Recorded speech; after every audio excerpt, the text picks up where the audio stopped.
श्री स्वामी समर्थ. जय जय स्वामी समर्थ.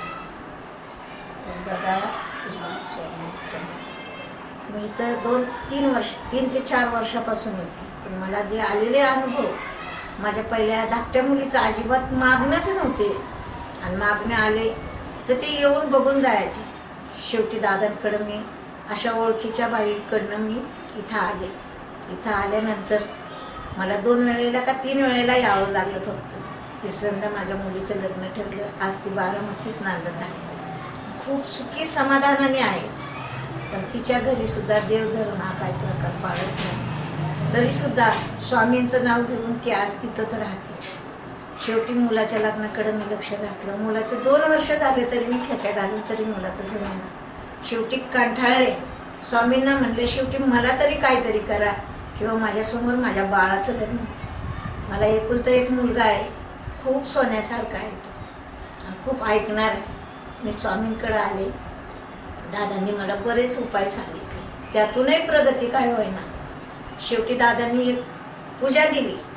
त्या पूजेलाही मुलगा कंटाळला. अक्षय कंटाळून त्यांची पूजाही सोडली. घरी वडील काही करून देत नव्हते. देव मानत नाही म्हणून त्यामुळं मला सगळ्या गोष्टीला माघार घ्यावं लागत होती. मी सुद्धा कंटाळले की आता मी जाणार नाही, त्या दादांकडे जाणार नाही. पण नाही म्हणलं, पाठ फिरून चालणार नाही या गोष्टीला.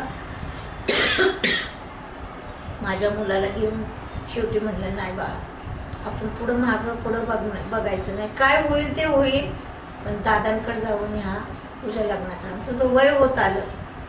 आज 32 वर्षाचा मुलगा, त्याच्या बरोबरीचे मुलं, एक मुलगा होऊन सुद्धा तिथं आहेत. त्या बाळाचं बघायचं म्हणून मी पुन्हा दादांकडे आले. दादांकडे आल्या दादांनी एक पूजा दिली.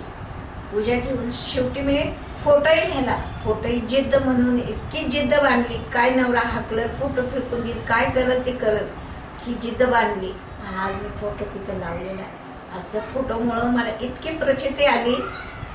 आज माझ्या बाळाचं लग्न ठरले. त्या लग्नासाठी मी भरपूर खेट्या घातल्या दादांनी. आज इतके आनंद आहे. हे आनंद दुःखाचे नाही, हे आनंद अश्रू म्हणून मी का तुम्हाला पण असा अनुभव येईल, आणि येणारच. येईल हा शब्द नाही काढत, मी येणारच. आज माझ्या बाळाचं लग्न ठरलेलं आहे.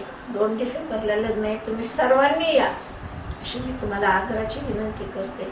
स्वामींच्या नावाने मी प्रत्येक दिवस मोजत असते. मागते काय, फक्त स्वामींकडून धन दौलत नाही मागत. माझ्या 4 बाळांसाठी, फक्त 4 बाळांसाठी. आणि नवरा असा आहे म्हणून त्या नवऱ्याचं डोकं शांत होण्यासाठी. बाकी काही मागत नाही. मी धनदौलतीची हे नाही, पण माझ्या बाळांना, माझ्या मुलांना सुखी ठेवू. माझे 4 मुलं आज सुखी समाधानाने आहेत, खुशीत आहेत. आणि ते 4 बाळं आज स्वामींकडे येतात. स्वामींच्या आशीर्वादाने माझे बाळं खूप समाधानी आहे. खूप म्हणजे खूप सांगायला शब्द अपुरे होत आहेत. आज मी इतकी आनंदित आहे, इतकी आनंदित आहे, विचारतो सोय नाही. मला स्वामींची खूप खूप खूप प्रचिती आलेली. श्री स्वामी समर्थ.